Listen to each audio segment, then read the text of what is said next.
Hey guys, welcome to Ben Ward Music. I'm Ben Ward. So today's a very special week. We released a song that I wrote for Hannah Curley Young, my sister-in-law, Olivia's sister, and Pate. They got married back in March, and I wrote a song for their ceremony, and it's called Become Us. And yesterday there was a video, and we released it to iTunes and all the different places, Spotify and everything, and I hope you've been able to listen to it and download it and just spend some time with it, because I'm very proud of it, and I think that they are as well, and I'm just excited to share it with you. Many of you guys asked when Hannah and Olivia did their My Fitspiration vlog about the wedding, and so we were happy to put it out and happy for you to be a part of it. But I thought today, as part of a devotional about it, I would share some of the spiritual meaning behind the lyrics and the song itself. And I'd like to start by reading a scripture. This is Genesis 2:24, and this is kind of the basis for the Christian wedding ceremony and for what we believe about marriage and this sort of thing. And it says, basically, therefore a man shall leave his father and mother and be joined to his wife, and they shall become one flesh. And before this, you have the story of Adam and Eve, and you have the story of God saying to Adam, you need someone with you. You don't need to be alone. It's not good for man to be alone. And so he puts him to sleep. He takes a rib out, and he actually, from this rib, he forms Eve. He forms a companion for Adam and someone that can be there with him and partners for life.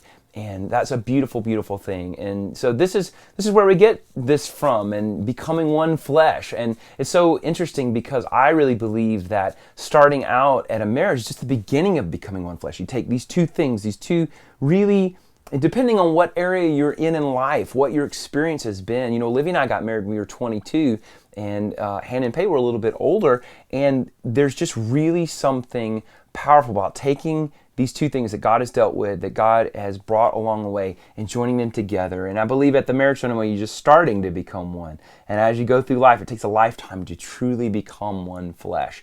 And it's a beautiful, beautiful, beautiful thing. You're not losing these two things. You're combining it and making it something even greater together. And I just think it's just so powerful and so awesome and so great. And I was happy to write a song that kind of encapsulated, hopefully, for them on that day, and is a way for them to remember also the beautiful, beautiful day that it was, and the beautiful beginning of their covenant together. And so I just want to go through the lyrics, give you a little bit of background on each one. I'm going to probably talk fast because that's just what I do. I apologize in advance. Cool. All right. So here we go. We're going to start with the first verse.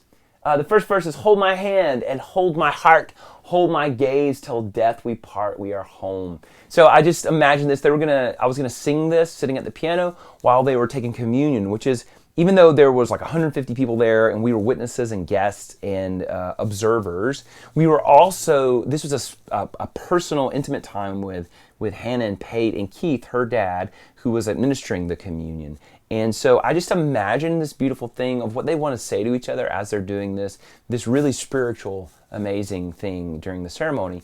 And so hold my hand. It's a beautiful thing. I love to hold hands with Olivia. Hold hands is such just a really sweet, really comforting thing, right? Hold my hand. But, hold my heart. I'm going to hold your heart. You hold mine. Let's hold each other's heart. Let's hold each other. There's this really powerful beauty and symbolism and just power in that. And hold my gaze. There's something about that. I'm a worship leader, and I love some of the worship songs that say, capture my gaze. I just can't even, David will say in the Psalms, I can't even quit looking at you. You're just so beautiful, God. And that's actually a picture of, I believe, our relationships as well, our romantic relationship and our marriage partner, just being able to be captivated by their beauty. And that's not just for a man with a female, but that's also females for their guy, right? You're attracted to them. That's why you're together in the first place. You were attracted to the way they look. And so there's nothing wrong with that whatsoever. Hold my gaze. It's not even just the beauty. It's just who you are as a person. I just hold my gaze. Till death we part. The traditional marriage vow, till death do us part. It's just really powerful. We're home. We're home with each other. Doesn't matter where we are. We may live in a million different places. We may go far away from the place we grew up, but we're home together. Wherever you are, there is home, right? That's a classic love song line. And so the second verse, take my love, take all of it, take my life. I'm giving it today. Take my hand, I'm yours, you're mine. It comes from Song of Solomon. It's really popular, whether it be love songs, whether it be worship songs, whatever it may be. I am yours and you are mine. And I think sometimes this has gotten a bad rap, sort of like, almost like property or something crazy like that. This is the total opposite of that. The fact is that I belong to Olivia, my wife, and she belongs to me. I'm responsible for her. She's responsible for me. But not even just responsible. I belong to someone.